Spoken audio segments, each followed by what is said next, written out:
Reza Diako, who plays Philip in The Chosen, recently stopped by Collider to share his experiences on the program in an exclusive interview. He described his time on the show as a trip that changed his life, packed with profound friendships and meaningful work. According to Diako, becoming a member of the group has given him a sense of belonging to a family, particularly with the actors who play the disciples, whom he now believes to be his brothers. Diako discussed the difficulties of stepping into an established position, finding inspiration from analogous transitions in popular franchises, such as the adjustments that were made to Dumbledore and Grindelwald in Harry Potter. This was despite the fact that Diako was a fan of the program prior to joining the cast. In addition, he lauded the encouraging atmosphere that was created by Dallas Jenkins, the creator of the series, which enabled him to bring his own version to the character while still honoring the tradition of the part. During the conversation, Diako went into depth about Philip's developing storyline, focusing specifically on the character's personal challenges that occurred after the passing of his mentor, John the Baptist, as well as his complicated relationship with faith and the material world. The Chosen's fourth season finale opens with King David riding back to Jerusalem on horseback following a significant victory earlier in the season. The story concludes with a subdued depiction of Jesus preparing to enter Jerusalem on a donkey without a crown. Jesus surprises his supporters by taking a different route, despite the fact that some of them had anticipated that he would fight and overthrow the Romans with his followers. As Jesus makes his way into the Holy City in the first episode of the fifth season, he fulfills a prophecy. After some time has passed during the same season, he vents his rage and frustration by turning tables on their heads. In addition, Judas will betray Jesus in the Garden of Gethsemane, which Dallas Jenkins portrays in the series through his portrayal of the character. The upcoming fifth season of The Chosen will focus on Holy Week, dedicating the entire season to those 5 significant days. The sixth season, in contrast, will revolve around a single day, the day of the crucifixion. Dallas has already revealed the scenes that will feature in the upcoming season, even though the production is still in progress. For instance, in the first episode, we will witness Jesus' triumphant entry into Jerusalem on a donkey, which is a cult. To be more specific, Jesus will be fulfilling a messianic prophecy from Zechariah, which states, "Behold, your king is coming to you. He will ride a gentle donkey." A specific cult will perform the fall of a beast of burden. It is a significant declaration that Jesus is making about who he is. According to Dallas, there is a scene in which religious leaders try to prevent Jesus from entering the city. They say, "Please don't do this, it's going to cause a lot of division, and it's going to cause the Sanhedrin to act out against you." They say, "We know what you're doing by riding in on a donkey," referencing the prophecy. "It couldn't be more clear what you're trying to say." Nevertheless, Jesus enters the city, fully aware that his actions will undoubtedly infuriate the Sanhedrin even more. Dallas also confirms that a significant incident from the Bible will be one of Season 5's best scenes. He says a scene in Season 5 will depict Jesus flipping tables in rage, one of the most famous scenes in the Bible. According to Matthew, Jesus entered the temple of God and cast out the sellers and buyers. He also overthrew the tables of the money changers and those who sold doves. He then said to those who sold doves, "It is written that my house shall be called the house of prayer, but you have made it a den of thieves." Dallas makes reference to the episode in which Jesus visits the temple in Jerusalem. As described in Matthew's Gospel, the courtyard of the temple is filled with livestock merchants and money changer tables. Many scholars are of the opinion that this was the principal event that prompted the religious authorities to plot the assassination of Jesus. People commonly assumed that Jesus was responding to the money changers, who were known for exploiting city visitors during the Passover holiday. In addition to this, the temple had developed into a center where religious authorities collaborated with wealthy individuals to provide financial assistance to those who were less fortunate. As a result of this transformation, the temple had become more of a financial institution than one that was entirely dedicated to carrying out religious activities. Despite the fact that Jesus was not arrested on that particular day, the people of Jerusalem stood behind him. On the other hand, this event would eventually result in the crucifixion of Jesus by the leaders of the religious community just a few shorter days later. Dallas expressed his joy at working on the scene in the Garden of Gethsemane, where his followers capture and betray Jesus. The interview took place in the month of April. Towards the end of the 5th season, there is a significant scene in which Jesus takes 3 of his closest disciples, Peter, James, and John, to a location known as Gethsemane in order to pray. During the time that he is praying, he asks them to sit in the garden. Jesus seems increasingly distressed as he moves further away from them and continues to walk. He falls to his knees and lands with his face on the ground, demonstrating the extent of his suffering. Jesus continues to pray throughout the night, but he keeps checking on his disciples, only to discover that they are all sleeping despite his repeated checks. Despite his repeated attempts to wake them up, they continue to drift back to sleep. Finally, in a fit of rage, Jesus asks them if they are still sleeping and resting, reminding them that the hour has come and the Son of Man is about to fall into the hands of sinners. Immediately after Jesus has finished speaking these words, "Let us get moving, since the person who will betray me is about to arrive." According to John, when Judas approaches a multitude of people armed with swords, he kisses Jesus and betrays him, letting the Roman troops know that the person he kisses is the one who will be caught. In this passage, Peter saves Jesus by pulling a sword and cutting off the ear of a high priest's servant.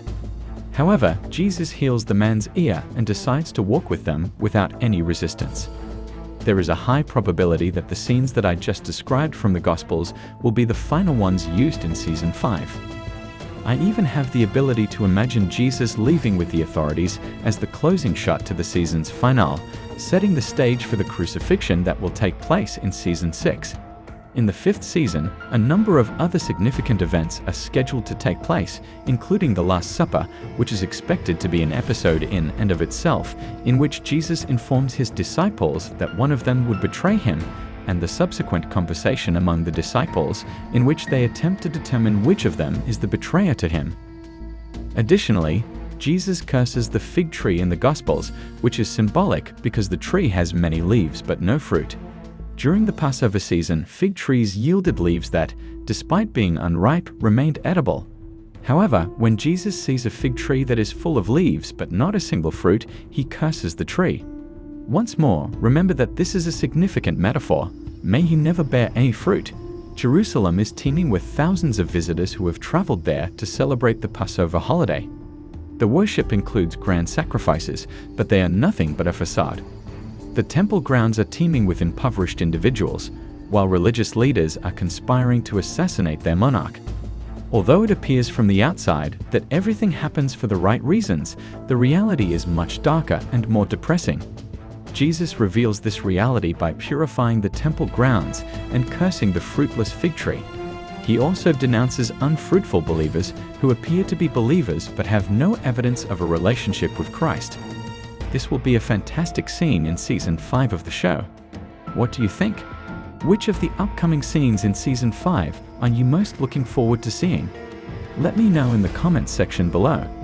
He observed that the 4th season marks a period of transition for Philip as he grapples with these issues, while striving to maintain consistency in the character's portrayal, despite the character's ongoing evolution. Diako also highlighted the unique atmosphere on the set, where dramatic situations often give rise to humorous moments, fostering a sense of camaraderie and shared purpose among the cast and crew. Diako has indicated a wish to take on roles that are more difficult and complex in the future, particularly ones that investigate the more negative sides of human nature. I was wondering how you're finding life on The Chosen. Life is incredible, said Reza Diako. There is a tremendous deal of good fortune and activity going on. Participating in The Chosen is also a beautiful experience for a multitude of reasons that I cannot even begin to comprehend. It's wonderful. How has your life altered since you took on the role that you currently hold? Are people starting to recognize you, or have you managed to blend in and out of places without drawing attention yet? When you go out, do you already receive more recognition, or are people starting to identify you for the job? The Diako, it's quite fascinating. To put it another way, it is dependent. The outcome has had a significant impact on my life. Specifically, there are 2 different questions. Being a part of something meaningful and cool has been a life-changing experience, as it has transformed my life on numerous levels. It is incredible. On the other hand, the rest of the actors and crew are just wonderful. Prior to this, I don't believe I've ever been a member of a team that was comparable to this one. I feel a strong sense of brotherhood for the actors that portray the disciples. Having never had brothers, I was always apprehensive about finding any, but I was pleasantly surprised to find some. These people are amazing, and the majority of them are older, which means that they are excellent at guiding me on how to live my life in these complicated times. The state in which you live determines whether people will recognize you. During the rush and bustle of New York or Los Angeles, for example, I'm able to kind of sneak under the radar. However, while we are filming, everyone is aware of this, and their radars are up in places like Utah and Texas. Even the previous year, I was somewhat taken aback by the impression that I was conducting a covert operation because I was a new Philip. Therefore, during the filming of Season 4, I embarked on a research expedition.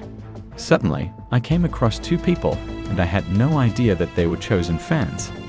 They were saying things like, "You're the new Philip." I'm thinking to myself, how could you? You are aware of who I am, and I am currently in the middle of the forest fighting snakes.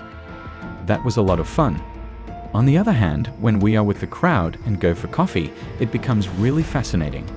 There are numerous cathartic moments filled with love and exchanges, demonstrating the profound impact the show has had on people's lives. This only serves to reflect back and deeply impact us, as we are aware that the show is not merely a form of entertainment, but rather one that appears to be profoundly moving people. How did the possibility of taking on the role become available? Do you have a phone call? How did you go about doing that? About a year ago, when I was in Los Angeles, a picture of mine was on display at Sundance. I was a huge fan of the show at the time I was there. After I had completed my time in Utah, I traveled to Los Angeles for the first time. At that time, I was informing the show's casting director, who had originally considered me for the role 2 years earlier, that I had arrived. I wanted to meet with you to see if there's anything new happening with The Chosen. Yes, stay alert as Season 4 casting is imminent. So I was like, oh cool. But I had no idea what was happening, and when it came to replacing Philip, everything was new. Suddenly, a month later, I find myself back in Egypt filming something else. At the same time, I receive a message from my team informing me that they are seeking someone to apply for a role. Although I knew it was for The Chosen, I was unaware that Philip would be the host. After reading a few lines, I finally realized that I was playing Philip. This was a particularly strange experience for me, as I had the impression that the character I was reading bore a striking similarity to Philip.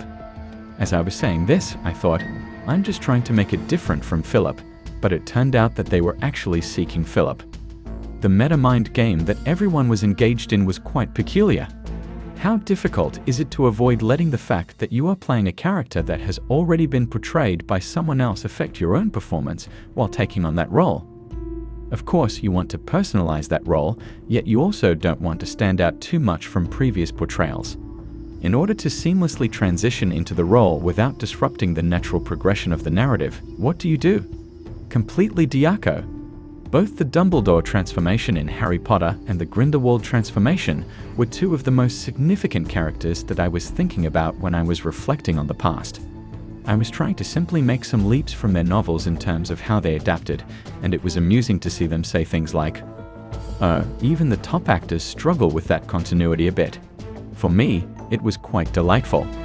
I believed that I wanted to continue and honor that role, as I had previously been a fan of the play and had witnessed Yoshi performance. To do it justice and move on from it, I felt compelled to persist. It involved combining my artistic skills by bringing myself to the table and examining my similarities and differences. I didn't perceive many differences in my ideas for the performance, so it was a blend of those two components. I would say that the soul needs a handshake or a hug, depending on how acquainted I want to get with the character. I would say that the handshake is more appropriate. It depends on the situation. There are times when a character is suspect. In other words, there was the artistic side, and then there was the material side. In this regard, the instruction I received at the United Kingdom's drama school, where you learn to make use of your body, served as a valuable resource for me. As a vigilant observer, I would closely monitor his performance, striving to cultivate his habits, mannerisms, and dialectic speech with the aim of transforming it into a more natural and authentic style. Therefore, it is an outside-in followed by an inside-out, both of which occur simultaneously. I had a wonderful time. In any case, I firmly believe that collaborative efforts yield the most innovative work. That's something I enjoy doing with other actors in the scene. However, in this particular instance, I was able to collaborate with another individual who was actually assisting me in thinking about the character, which was a lot of fun. The article describes the experience of working with Dallas Jenkins. Dallas is like a very huge fuzzy bear. What exactly did Dallas Jenkins want from you in terms of performance anyway? What did he say he needed from his Philip role, and how has Dallas been working with him? Without a doubt, he is the individual in question at the moment. Dear Diako, Dallas is truly remarkable. Dallas is comparable to an enormous and cuddly bear. My first encounter was the bed hug that came before anything else, and he said, "Thank you for coming and welcome to the family." From that point on, he told me that he has complete faith in me and that he wants me to make it my own. I believe it was more me who had this kind of fan part of me that wanted the continuity, but after that, I kind of took it from him that I was free to basically do what I needed, which meant the most because it was nice. I think that was the most important thing. Throughout the rest of it, my primary focus was on introducing new elements. In his approach, he sets the stage with an abundance of love and equality. He is incredibly generous in every single manner, and I won't be able to really express how kind he is until you come and experience it for yourself. It is just beautiful. Regarding the character, a significant challenge was realizing that, although I could personalize it and incorporate my own elements, he is currently undergoing a transformative year. Dallas concurred with me on this point during our dialogue. The decapitation of his father figure and former rabbi, John the Baptist, at a relatively young age, forces him to undergo a process of personal growth. He must find a way to reconcile his disagreement between the material world and the sufferings and struggles of humanity while maintaining the faith to give up his soul and the courage to travel to the farthest corners of the earth for his new rabbi and father figure Jesus. As a result, not only were the arguments and struggles intriguing to play with, but they also made the discussions with Dallas interesting. We took this action to prevent a sudden change in the actor's appearance, while also enhancing his sinister appearance in the setting. Based on your previous comments, does the fact that you collaborate with others and that Dallas fosters a sense of family make the production of The Chosen feel more unique than other projects you've worked on? 100% of the time, Diako. I believe that I have had the excellent fortune to collaborate with some of the most wonderful directors in the past, like Aaron Riklis, Guy Ritchie, and Mariam Keshavaz. The Human Race is an excellent example. One of the things that sets this apart from other films, I believe, is not only his leadership, but also the fact that it is not solely a film for amusement or commercial success. Regardless of who is in charge, there are always going to be a few people with a solitary ego here and there that you will need to navigate around. There is a distinct sense that you are part of a historic and iconic event, and that something exists to spread a message of love and kindness to those involved. Everyone in the team, including the electrician and the gorgeous PAs, consistently demonstrates their full spirit and willingness to exceed expectations, a trait that is not always present. I observe this because everyone consistently demonstrates their full spirit despite the demanding hours we work. It appears to be a decent area to find employment. Some of the cast members of another Amazon show I was on recently are familiar with Dallas. I heard things that were very similar to what I was hearing. The person makes it such a pleasant place to go to work. What specific events on your set have you thoroughly enjoyed? That's all the information we have available. Have you had any memorable experiences so far? Diako, this situation is strange, but there are times when they bring a large number of animals and livestock. Season 4's backdrop and scenes are powerful. We travel to Hell's Gates, but there are goats wandering around. This is the really humorous thing about the show. All of a sudden, Jesus is delivering his lecture, and it is extremely touching, or the big punchline of the moment is happening, but there is this goat in the background that suddenly goes. Subsequently, an escalating chorus of melodies emanates from the background, compelling them to pause and bide their time until the livestock's conversations conclude. I suppose they are just as moved as I am, she laughs. If a conversation between goats or a similar incident disrupts the program, it's a perfect opportunity to break up a serious show where serious things are happening. As a result of the situation's intensity, the group must also maintain a light-hearted attitude and refrain from taking it so seriously. This is what makes the situation so wonderful, Diako. There are numerous situations where, in the middle of the night, while everyone is trying to catch their last breath, the donkey suddenly starts pooping and the cat starts meowing for no apparent reason. Because you have to accept life's chaos, I normally find this entertaining. You are simply reminded of that by it. How can we expect the 5th season of The Chosen to play out? Oh my goodness, the 5th season was so different. As we get into the 5th season, I am aware that we will be entering Holy Week. What do you think Philip's journey is like? What are you anticipating? Of course, you'll know what's ahead. But where is Philip and what's his mindset? Diako, oh man, Season 5 was so different.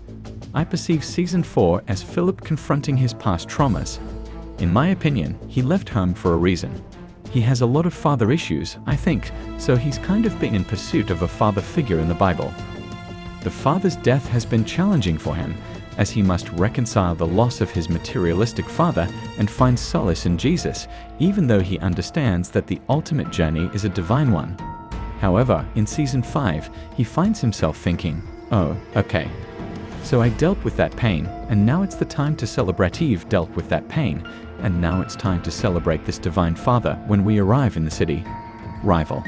Therefore, I believe Philip would greatly enjoy the season and the entire experience. Unfortunately, things take a turn for the worse. Then in that season, I think it's his mission.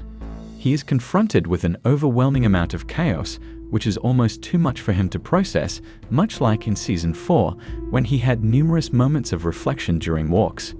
In this case, with so much happening so quickly, I believe he enters survival mode and, in my understanding, reaches up to John the Baptist in the heavens, asking, "Yo, can you please give me all of your wisdom all at once?" I must actively serve as a baptizer for Jesus and the group during this season to prevent individuals from drifting away and engaging in strange behavior. So, I think that's where he is. Then, in the midst of all that, Jesus tells him that he's going to die too, and then, what qualities about Philip's character do you find most compelling?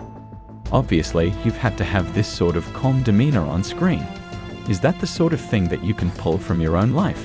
Or do you feel like you have to dig deep to try and put that across? Diako. No, I believe that one of my passions is the experience of living beyond boundaries and leading a nomadic lifestyle. That's why I went on hikes even though I know I'm scared of nature. When you go on hikes and, like me, end up getting lost in the darkness, you realize that he didn't have those search personnel. He would be there all night with a bunch of people and a fire, no gadgets. The amount of courage and bravery that takes on a regular basis. And not just that, but then the Baptist is making you go through all sorts of rituals to fast and reflect and face yourself and your inner demons and your family trauma, or whatever it is. It takes a lot of bravery.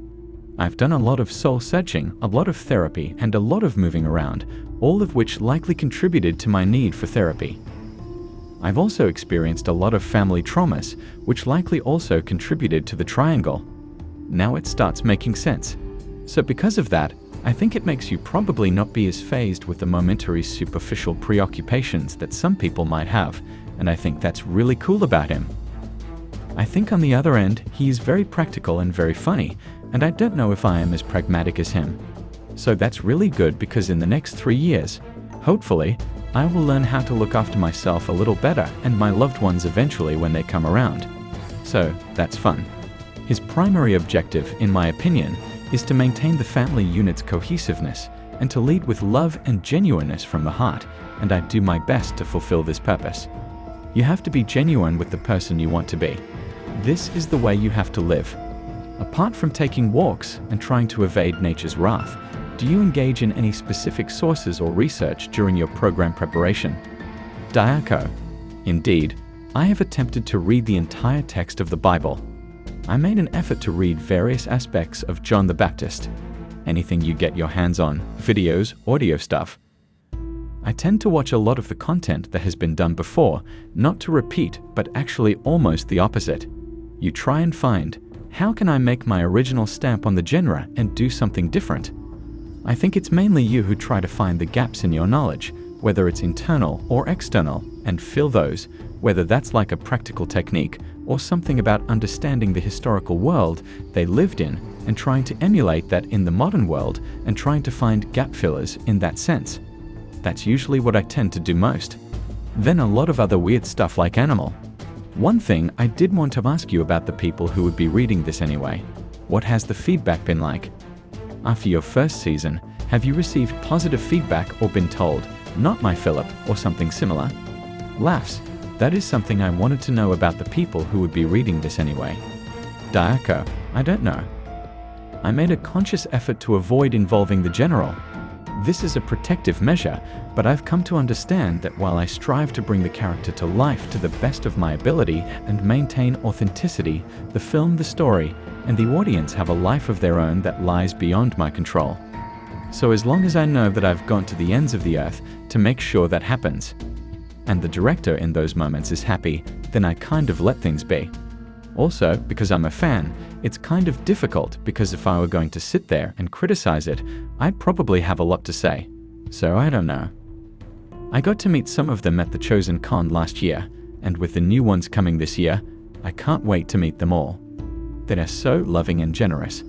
Since the show's release, I've received comments from people expressing their happiness, as well as more specific remarks that have humbled me deeply. The fans, or the Chosen family, are so loving and kind that even before they saw it, they were coming at me with so much kindness and saying, "We're ready to embrace you however you are," and sending me prayers and love in a variety of places. I got to meet some of them at the Chosen Con last year, and the new ones come this year. Reza Diako is presently pursuing a significant role as a villain.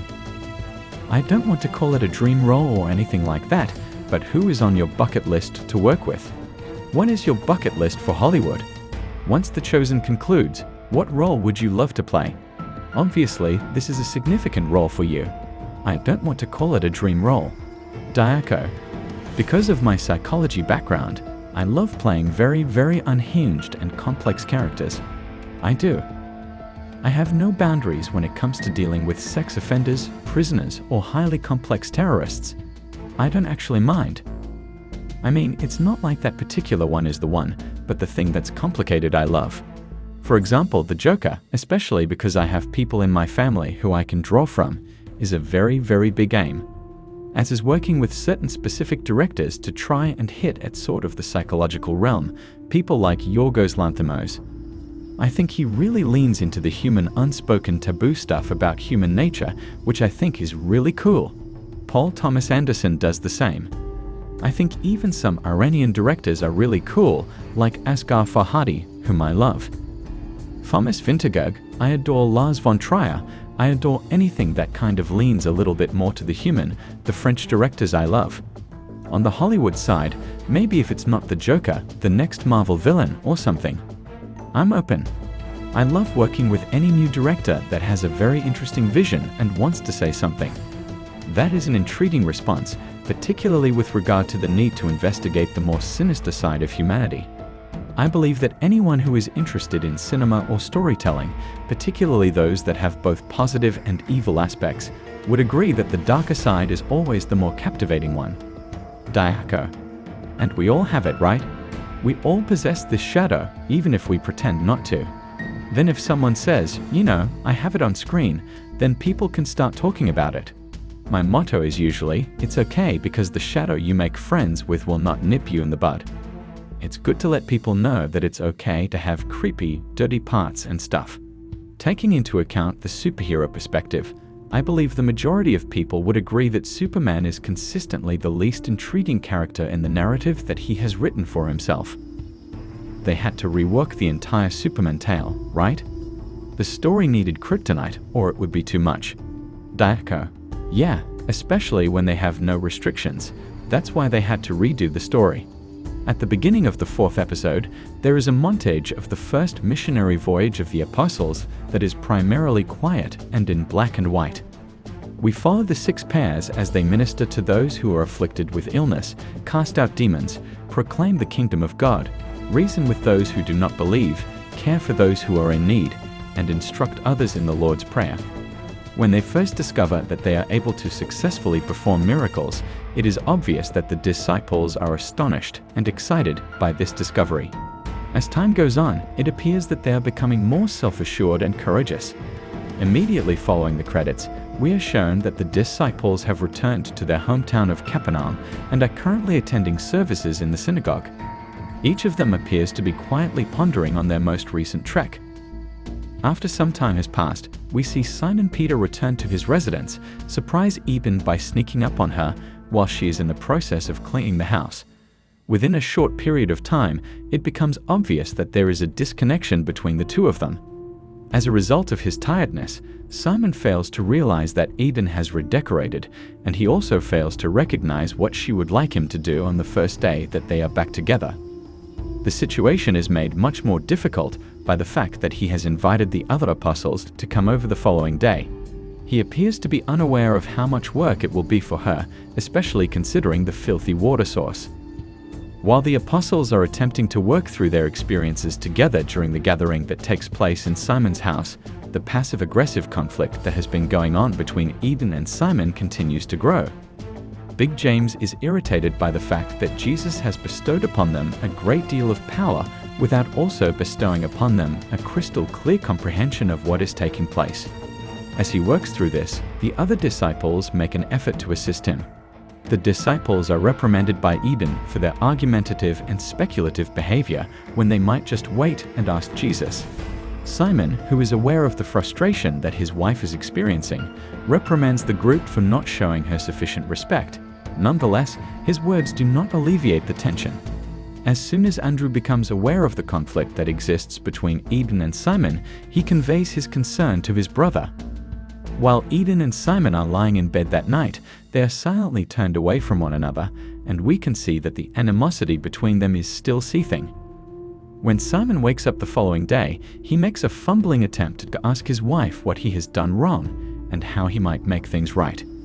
At the same time as they are conversing, Jesus arrives at their door. Nearly instantaneously, a boisterous crowd gathers around their residence, exacerbating the already chaotic situation. Due to the fact that Jesus is responsible for causing all of this mayhem, Simon becomes enraged and rushes out of the house. After some time has passed, Simon comes to notice Gaius standing outside of the synagogue. A heart-to-heart conversation takes place between them after some initial hostility has subsided. During this conversation, Simon vents his frustration at Jesus and the situation at home, and Gaius offers his sympathies. The warning that Gaius gives is that Quintus is upset over the tent city, and they had better hope that he is unaware that Jesus has returned to town. In an effort to divert Quintus' attention, they decide to construct a plan to fix the cistern together the following day. Simon receives encouragement from Gaius to convey to Eden that she was correct and that he is sorry. Yosef the Pharisee is the first person to arrive at the scene when it is discovered that the water cistern that is located outside of the synagogue has gotten contaminated with sewage. The Roman arrive and explain that, while though it may be their job to fix it, they'd rather have the synagogue foot the bill. Due to the fact that the cistern is the principal source of water supply for the city, Yosef has agreed to get the materials as swiftly as feasible. Upon his return to the synagogue, he informs the congregation about what transpired with Jairus and adds that his family in Jerusalem is involved in the building industry and is able to pay for the materials. As they continue their conversation, they come upon an official request for a report regarding the teachings of Jesus that was made by Shmuel.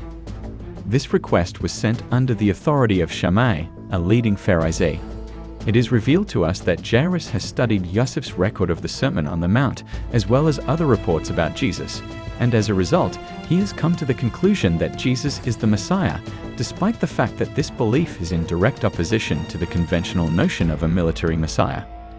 Due to the fact that Yosef's anxiousness has increased and his enthusiasm for Jesus has experienced a slight decrease, he is initially concerned about the potential difficulty that they could get into for discussing Jesus in this manner. In the end, Jairus is successful in persuading him that it is worthwhile to pursue and that they should report to Shmuel that they need to tone down the revolutionary aspect of the words that Jesus spoke. For the purpose of his investigation into the Messiah, Jairus goes back to his house to grab some scrolls. While he is there, his daughter has a serious illness. While he and his wife are taking her to her room, he assures her that he will locate a physician. Later, Jairus tells Yusuf about his daughter's ailment and explains that it must have been caused by the filthy water. The fact that he believes in Jesus causes him to express dread that God may be punishing him. It is not too late to stop the investigation, according to Yusuf, who accuses himself of being the one who exposed Jairus to the teachings of Jesus. On the other hand, Jairus comes to the realization that he cannot abandon what he has discovered in faith that he has developed toward Jesus. An assembly of the Sanhedrin is taking place in Jerusalem at this point.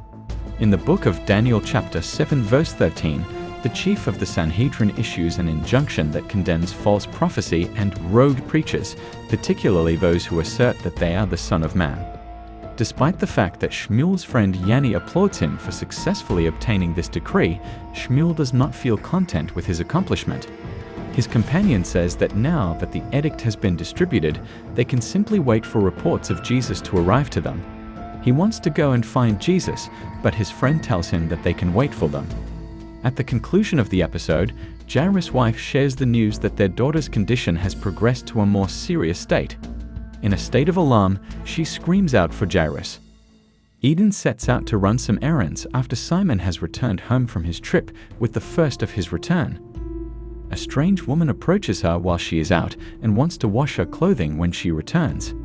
In spite of the fact that Eden declines the offer, the woman offers to show her a hidden spring from which she can collect water. This is because the pollution problem has caused a traffic gridlock at the well that Eden had intended to use. During the course of their journey, Eden finds out that her new companion is Veronica and that she is a member of the local community. With addition to this, she observes that Veronica's laundry is drenched with blood. Once again, Eden and Veronica make their way back to the spring the next day. It is explained by Veronica that she traveled to this town in order to listen to Jesus. She is taken aback by the fact that Eden, who is irritated by Simon, does not appear to be overly enthusiastic about Jesus. According to Veronica, she has been suffering from her bleeding ailment for a period of 12 years. This is the reason why she is unable to have a husband and why her family has disowned her. The act of touching a woman who is bleeding causes a person to automatically become unclean. All of her money has been spent on medical professionals, but to no result. Eden asks Veronica how she can make it through when there is no hope, and Veronica responds by saying that she hasn't completely given up hope. There is a possibility that she has not yet had the opportunity to test out something, such as Jesus. After some time has passed, Veronica presents a man with the garments that she has washed for him. As soon as he becomes aware of the fact that she is bleeding, he publicly humiliates her for being dirty and for bringing them upon himself. Both Tamar and Mary Magdalene are currently examining the contents of Matthew's house in order to determine the amount of money they can make by selling various items. Matthew's taste is something that Tamar is quite critical about, which irritates Mary. Mary informs her that she could always sell her jewelry, but Tamar explains that each piece stems from an ancestor and have a significant meaning for her. Mary is reminded that she could always sell her jewelry. Mary makes the suggestion that this could be a type of paganism or animism, which is something that Tamar finds offensive. Mary agrees with Tamar that she is unaware of what she has been through, and Tamar says the same thing. According to Tamar, she has heard rumors. When Zebedee arrives with the oil that he intends to sell, Tamar is utterly repulsed by the flavor of the material. Zebedee seems unfazed by the situation and begs for comments and solutions. Tamar first makes a few recommendations, and then she suggests that they put Jonah's money into the oil firm. In spite of the fact that Mary is irritated by Tamar's behavior, she agrees that they can talk to Judas. Finally, Zebedee decides to sell his yacht. When asked why Zebedee would do something like this, the man is startled, but Zebedee answers that it is because he is focused on serving Jesus. In the present moment, this entails selling the boat in order to concentrate on the oil company. Episode 4 of the third season of The Chosen, a review. As I mentioned before, although I did not find episode 4 to be as stunning as episodes 1 to 3, I still found it to be satisfactory, and it appeared to fulfill the objectives of the season as a whole. Nevertheless, it was not a flawless episode, so before I discuss the aspects of it that I appreciated, I would like to bring up a few problems. A little bit too much time was spent on the introductory montage. The sequences started to experience a sense of repetition. Tamar and Mary Magdalene's struggle is something that I find enjoyable, yet their subplot requires larger stakes and a greater sense of urgency. Why should I really care about Zebedee's oil business at this point? I don't see any connection between the two. They would have been able to better understand the significance of their oil enterprise if there had been a scene in which they were attempting to provide for the impoverished people living in Tent City, but then ran out of money. The program needs to put in more effort to make us care about what happens, but I have no doubt that everything is building up somewhere. Furthermore, the scene that consisted of only Zebedee seemed to be a bit pointless because it did not even further that particular storyline. The way in which Mary Magdalene described Tamar's necklace as a manifestation of animism struck me as both outdated and strange. I was unable to see a Jew living during her time period utilizing terminology of that nature. The Sanhedrin edict truly ought to have been issued at the conclusion of the second season. Unless that was the case, I believe that it may have been placed in a more prominent position in this episode in order to stress the significance of what was occurring. In spite of those criticisms, the following is what I like most about the episode. On the whole, I enjoyed the beginning, despite the fact that it could have been a little bit too lengthy. The fact that we weren't going to get a buddy cop episode that followed the disciples on their mission was something that I was disappointed about going into the episode, but the opener managed to win me over. Some of the most memorable scenes include the very first scene, in which John and Thomas are taken aback by the fact that they had successfully treated the girl, as well as the scene in which Simon the Zealot physically restrains the demoniac while Matthew exorcises the demon. In spite of the fact that there was a lot going on in the episode, the fact that the water supply was polluted produced a sense of dramatic coherence that prevented things from appearing like they were happening at random. I think it's great that we were able to witness the apostles on their first mission and how they responded to it in a number of different ways. Their conversation was not only illuminating from a theological standpoint, but it also felt genuine and genuine. As someone who has been involved in the ministry, I found the struggle that occurred between Simon Peter and Eden to be extremely genuine and realistic overall. It would appear that Yusuf and Jairus are the new characters from the seeker category for this season. The manner that Yusuf appears to bend back and forth is intriguing to me. To tell you the truth, I have no idea what will happen to his character, which is both refreshing and feels like it is based on real life. Seeing Simon Peter eventually get angry at Jesus himself is something that I really appreciate. Once more, it seemed to be quite relatable. It was a pleasant surprise to witness the relationship that existed between Gaius and Simon Peter. Despite the fact that there are not many shows that are able to portray the way in which guys talk about their difficulties with one another and earn each other's trust, their moment together did an excellent job of doing so. I have already mentioned that despite the issues, there was a great deal to love in the fourth episode. The Chosen Season 3 Episode 4 covers the following key themes. Episode 4 delves into a few of the most important concepts and sheds more light on the overarching themes that have been present throughout the season. A couple concepts that particularly stood out to me are as follows. The pleasure and the price of serving Jesus. The opening montage presented us with a large number of photographs depicting the apostles offering their services to Jesus. We were able to concentrate all of our attention on the nonverbal responses of the apostles as well as the people that they were helping because we were unable to obtain any audio. In most cases, we observed expressions of astonishment, awe, and excitement on people's faces. As was mentioned earlier, the disciples themselves appear to be just as shocked and enthusiastic as the rest of the congregation. On the other hand, there are just a few instances of opposition and difficulties that bring to light the price that must be paid to serve Jesus. The passionate discussion that took place among the apostles after they had returned from their journey offers a glimpse into the emotional and spiritual toll that their mission had taken on them. Moreover, it appears that the plot involving Tamar, Mary Magdalene, and Zebedee is intended to drive home this message by comparing the fact that Tamar is unwilling to sell her jewelry with the fact that Zebedee is eager to sell his boat. It is maybe the most essential thing that this episode demonstrates to us is how Simon has become fatigued from his ministry and is not prepared for life with Eden once he returns home. During the entirety of episode 4, it is possible that Eden herself will bear the most evident cost of serving Jesus.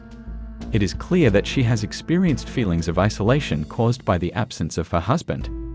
As if things were already difficult, when Simon comes back, she is required to work 12 times as hard as she normally would in order to clean, bake bread, and wash the clothes of his co-workers.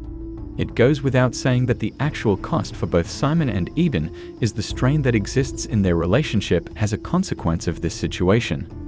This tension makes them less capable of resolving minor disagreements and conflicts.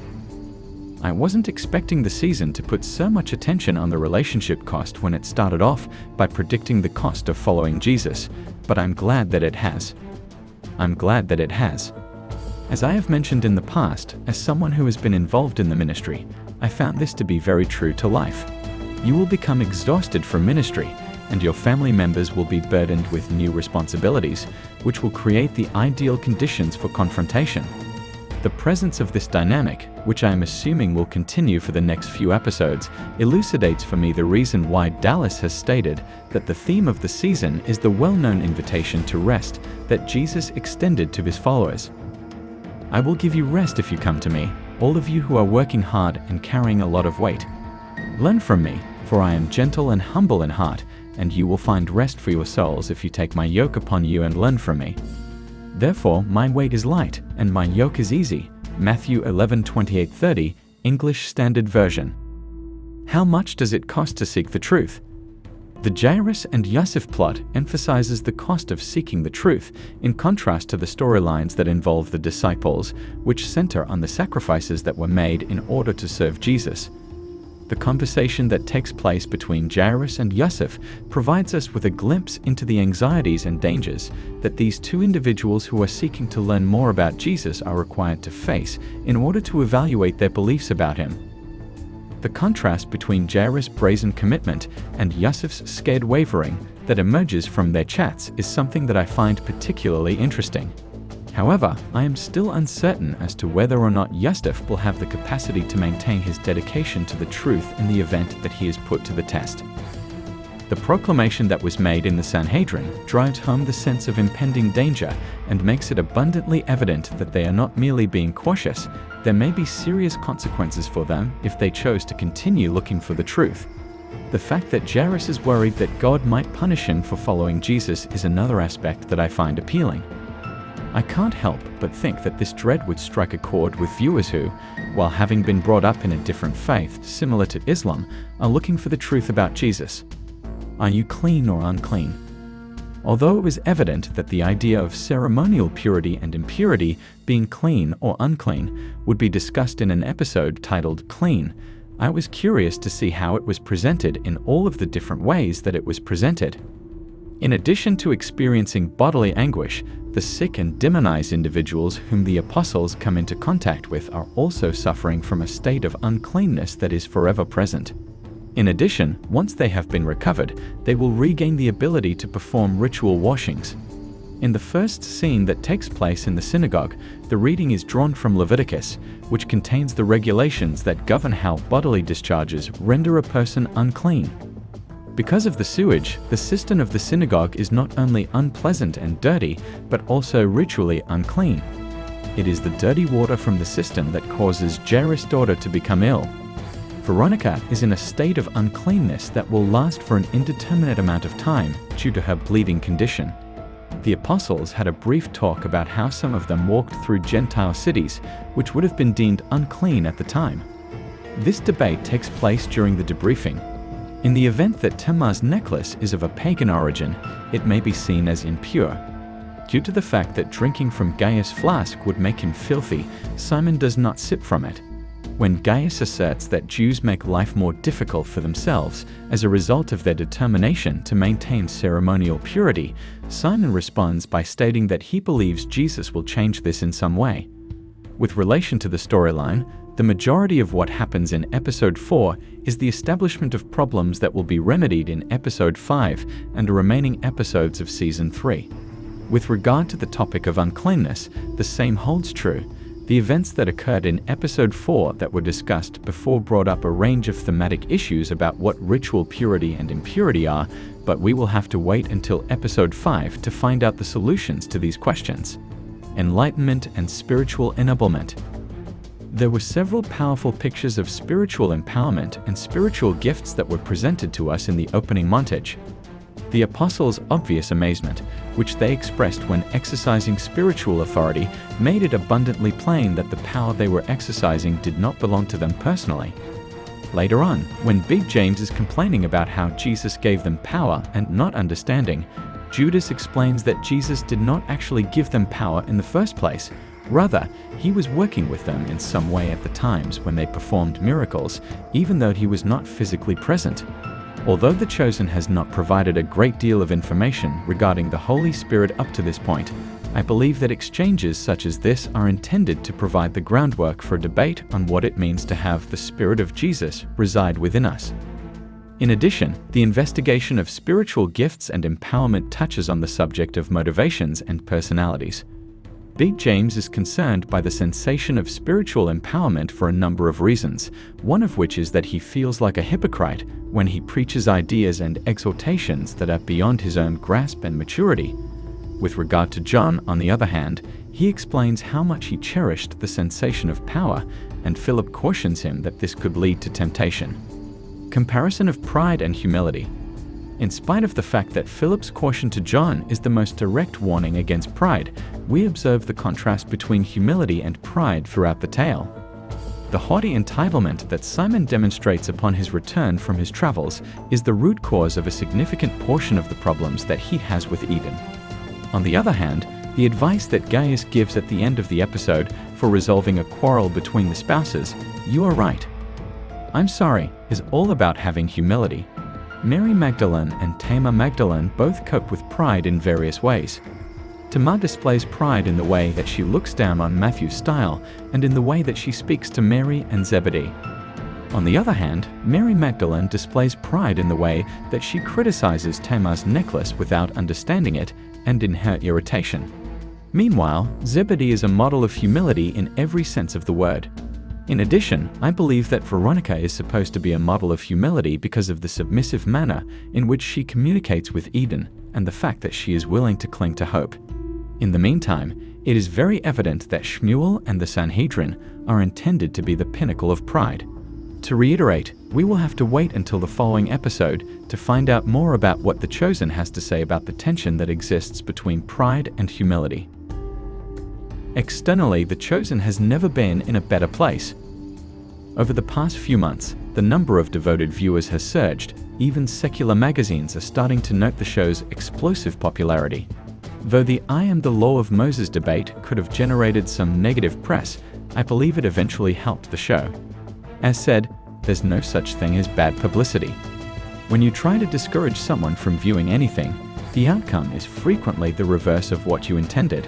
Instead of making them less interested, you often inspire them to view by piques of curiosity.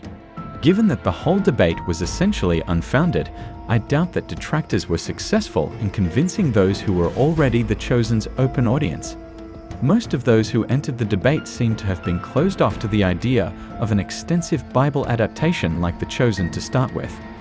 All that said, Season 3 of The Chosen seems to have brought only momentum, exactly at the point the program seems to be finding its footing. And from the standpoint of the internal quality and consistency of the show, it is difficult to argue against The Chosen's stride. I'll explore more below, and for which I have some ideas regarding possible problems I might have had with The Chosen Season 3 finale. Still, it's not shocking that not everything was flawless, as Episode 7 and Episode 8 of Season 3 of The Chosen were a major departure. Season 3 of The Chosen was overall quite interesting, captivating, and emotionally poignant. It also clearly displayed notable increase as compared to Season 2. Consistent progress season by season is a significant accomplishment and portends well for the future for a show launched outside of the studio structure that has not benefited from all the resources that mainstream series have. But if The Chosen is going to keep on a path of constant development and progress, the program must keep getting helpful feedback. Both ardent supporters and conservative detractors of the show both too frequently consider a show like The Chosen as a fixed entity. Rather than suggesting particular ways the show may be better, they declare set assessments on the caliber of the production that are either too general or based on conjecture about the motivations behind The Chosen's creation. We cannot know what's going on in the heart of Dallas Jenkins, or if he is the committed servant of God, as supporters maintain, or a self-promoting heretic, as I routinely have to tell others in the comments. Our perspective of the show shouldn't really change even if we could know Dallas' heart. The Chosen is the result of hundreds of associates, each with their own goals and motivations. It is not the product of a single guy after all. More significantly, we should keep in mind that just as committed, godly individuals can create mediocre works, just look at all the poor Christian art that is out there. Selfish, self-promoting people can create wonderful works, just look at Hollywood. The quality of an artistic creation does not always mirror the quality of the heart that produced it. Thus, motivations are a subject of God's judgment. For restricted people like us, it is far more beneficial to judge what we can see, that is, the show itself. Though hearts cannot be changed, we may influence next seasons of the show by providing particular comments on what is and isn't working. Dallas and the other writers can still use our comments to make the show better regardless of their motivations, devotional or otherwise. Having all of that as background, let's now consider Season 3 of The Chosen. Specifically, I would want to draw attention to some of the Season 3 elements that performed effectively, as well as certain sections of the program that demand work. Third Chosen season, what worked? In some important respects, Season 3 of The Chosen exceeded Season 2. A more unified, character-driven story. Season 2's storyline felt disconnected and lacked a clear purpose, while Season 3's had far more unity and emphasis. Set up by the Sermon on the Mount, Episode 1 of Season 3 set up the mounting demand in /interest for Jesus' service. In Episode 2, Jesus asked Mary Magdalene and Tamar to create a sustainable financial engine and commissioned the apostles to disseminate the message, therefore meeting that demand/interest. The earliest signs of how the growing responsibilities of ministry will cause conflict between the disciples' calling and their personal/family life came also in Episodes 1 and 2. Season 3's remaining flow came from the emotional conflicts it brought in addition to the plans started in action in Episode 2. Season 3 kept its eye on its key characters rather than on miracle-of-the-week stories. When miracles came along, they were mostly used as set pieces for character development. Season 3 of The Chosen performed a fantastic job at gradually divulging knowledge over the course of numerous stories, regarding Gaius's family situation, Eden, and the zealot pursuit of Simon Z. Strong characters and acting. Using underused characters like Little James, Yusuf, Tamar, Zebedee, Shula, Barnaby, and Simon the Zealot in some creative ways, Season 3 did a fantastic job. Interesting additional characters were Jairus, Pilate, and Pilate's wife. Although Season 3 required a lot of the Chosen cast, I cannot find one single recurring actor or actress that consistently fell short. Strong Waters. If Simon Z left the Zealots, how did other members of the Order respond? Season 3 looked at several fascinating issues the Bible itself does not touch. How precisely did women like Mary Magdalene supply money for Jesus' ministry? How would a city like Capernaum have been impacted by growing curiosity in Jesus' life? In what way might an apostle like Simon Peter have combined family life with ministry? One of the true benefits of a broad adaptation like The Chosen is investigating unresolved issues like these. Season 3 of The Chosen explored some far more complex themes. What would it have been like for Jesus to face the loss of his adopted father?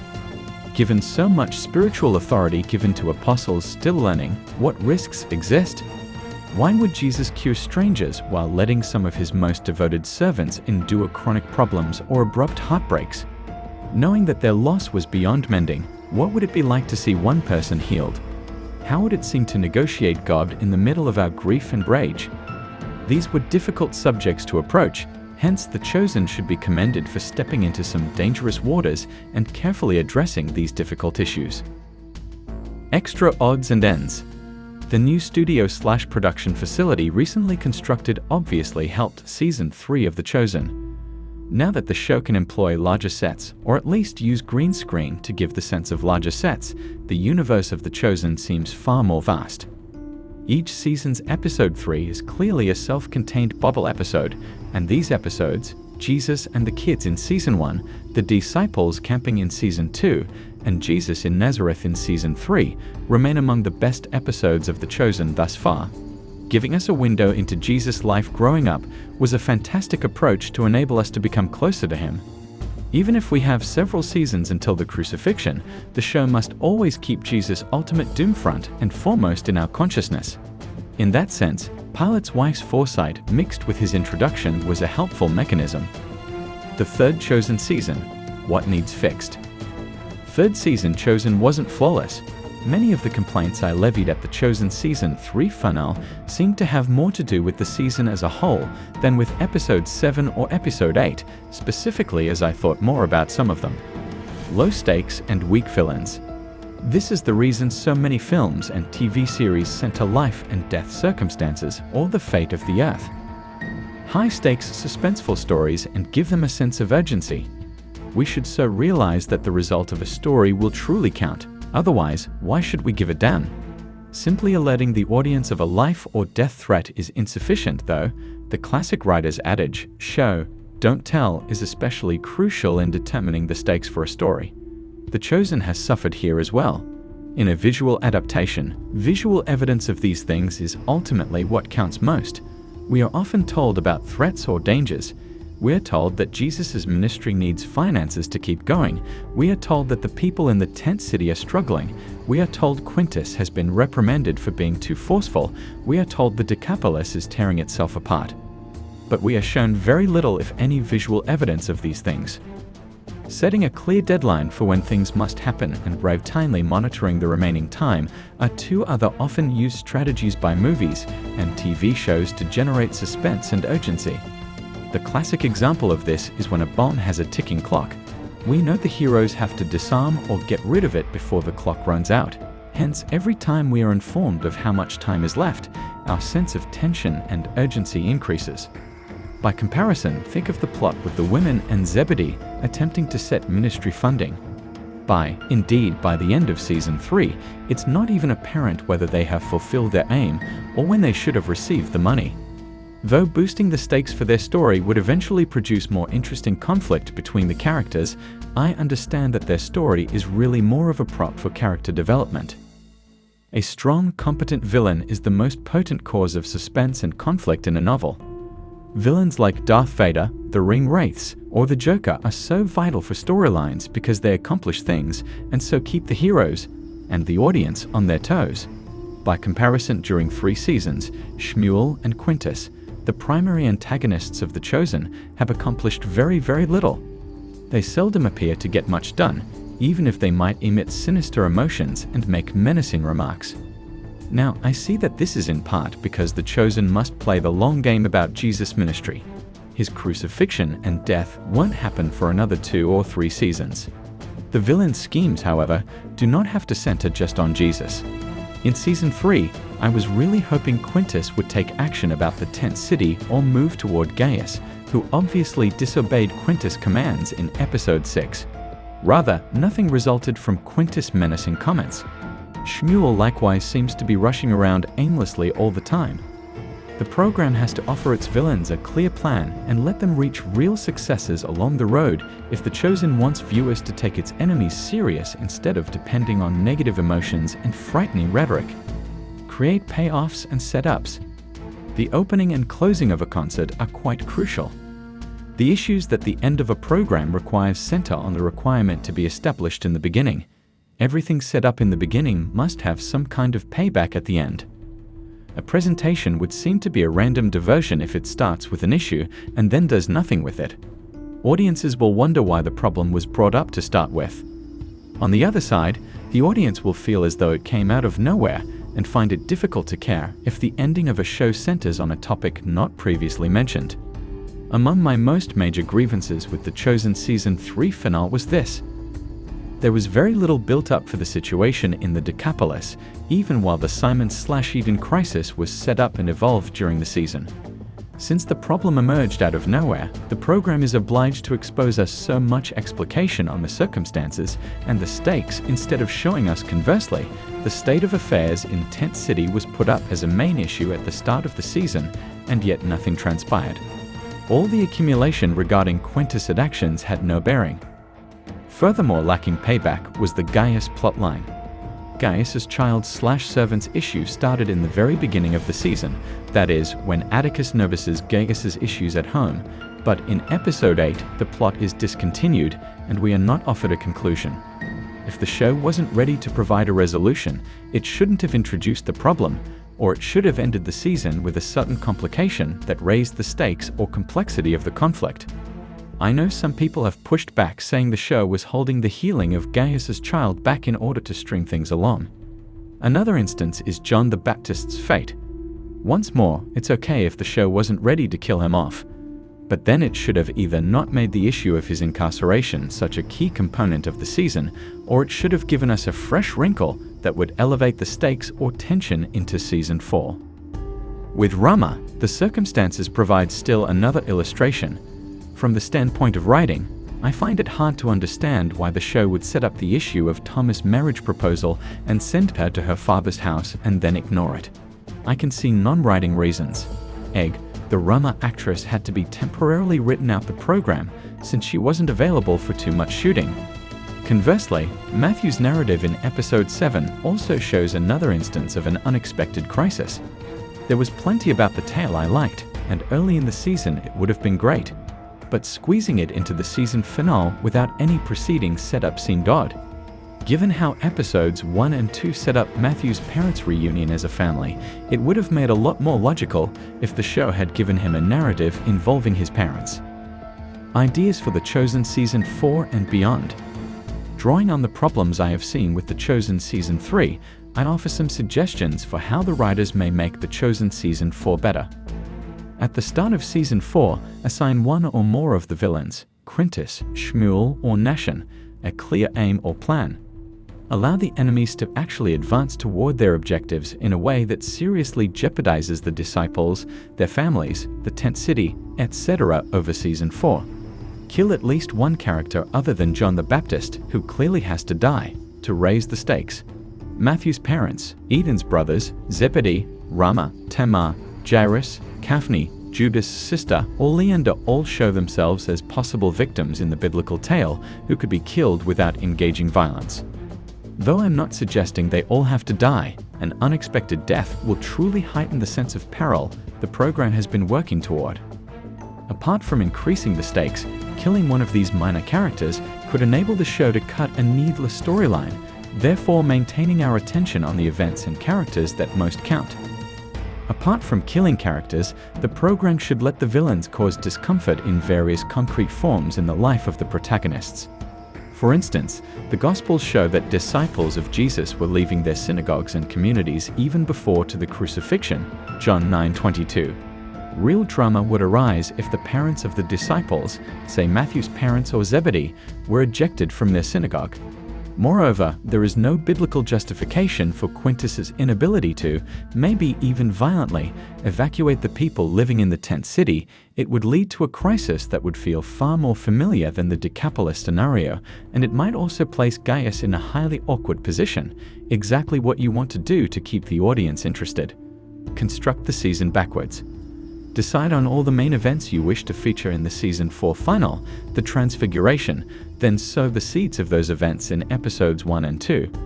By episodes 7 or 8, be sure that every narrative you create in episodes 1 and 2 ends or complicates appropriately. Concern yourself not with covering every character. Nothing against the performers, Nathanael is just marginally more fascinating, and nobody really cares about that. The show has a quite big cast, hence it is especially important to keep its attention on the important people. Unless there is a special requirement for a third-tier disciple, the little James scene, The Chosen should give the role of either a key character, Simon Peter, Matthew, or Mary Magdalene, or a second-tier character when a scene calls for an unidentified apostle or disciple. By doing this, The Chosen can be sure it stays more narrowly focused. When a show goes for several seasons, its cast usually grows, and what usually results is that the multiplication of characters produces narratives that seem like pointless deviations from the major plot. The Chosen should hopefully be free from this risk. Allow all the debate to not cause you concern or distraction. Haters will be hated. As I mentioned above, people will more likely tell others not to view. People will also come to see that The Chosen has done a fantastic job juggling the challenges of adaptation with biblical authenticity and originality. Listen to those of us who support the show and provide intelligent, helpful comments. Ignore the loudest and angriest voices.